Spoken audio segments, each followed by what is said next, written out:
Polling officials and security personnel for by-election today headed for their respective destinations for duty today. 4 assembly seats go to by-polls tomorrow in Manipur. Stringent security measures have been put in place for the election, officials said. As part of a month-long Ayush for Immunity campaign, Arsenic Album 30, face masks and soaps were distributed to the public in various parts of Imphal city today. The campaign is organized by Regional Research Institute of Homeopathy, Imphal, under the Ministry of Ayush.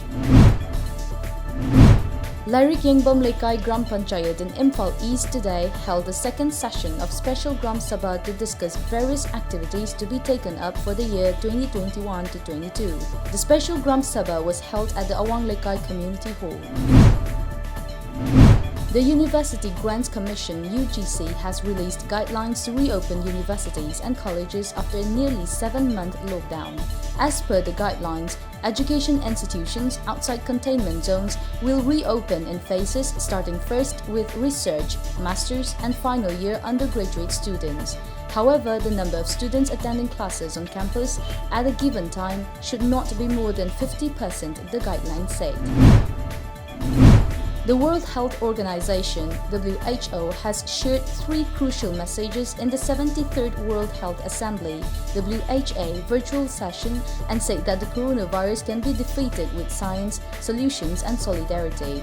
According to the media report, WHO said that although this is a global crisis, many countries and cities have successfully prevented or controlled transmission with a comprehensive, evidence-based approach.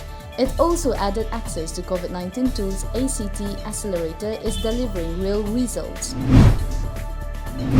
Today is the 228th day since India implemented a nationwide lockdown to help curb the novel coronavirus pandemic.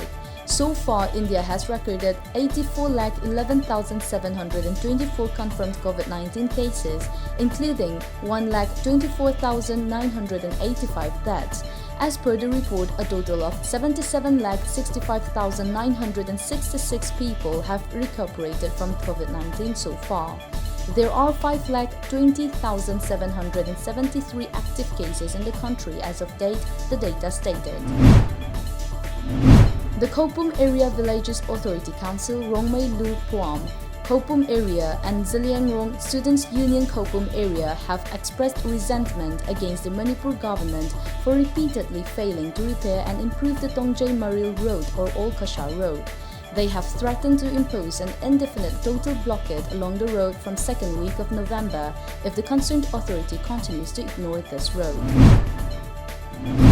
Indian Railway Board member Loitongbam Polen Meitei today inspected the work progress of railway construction at Kumji 2. Speaking to media persons, Polen was doubtful the work might not meet the target completion date considering the current pace. Inspecting the tunnel work and the world's tallest railway bridge being constructed at Kumji, Polen said that out of the 7 bridges, 4 are being constructed.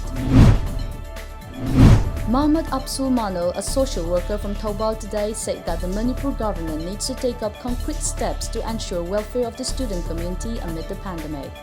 Mohammad Abdul Manal told media at Taubal that the government is ignoring the COVID-19 pandemic crisis for the sake of the by-poll and that protocols have been violated in election campaigning. Akhil Bharatiya Vidharthi Parishad (ABVP), Bailapur unit and students of Nehru College, Bailapur yesterday jointly staged a protest against the arrest of Republic TV editor-in-chief Arnab Goswami by Mumbai police in a suicide abetment case in 2018. Our correspondent reports that the protesters burned the effigy of Maharashtra Chief Minister Uddhav Thackeray. Amid Assam-Mizoram border tension, in a fresh development, a group of people from the neighbouring Mizoram has reportedly set up several bunkers along the Lower Pual-Kanmun National Highway in Karimganj district. They have also allegedly taken over possession of about 3 kilometers of the Medli-Chara Forest Reserve area under Patrakandim Assembly constituency in the district, as per the report.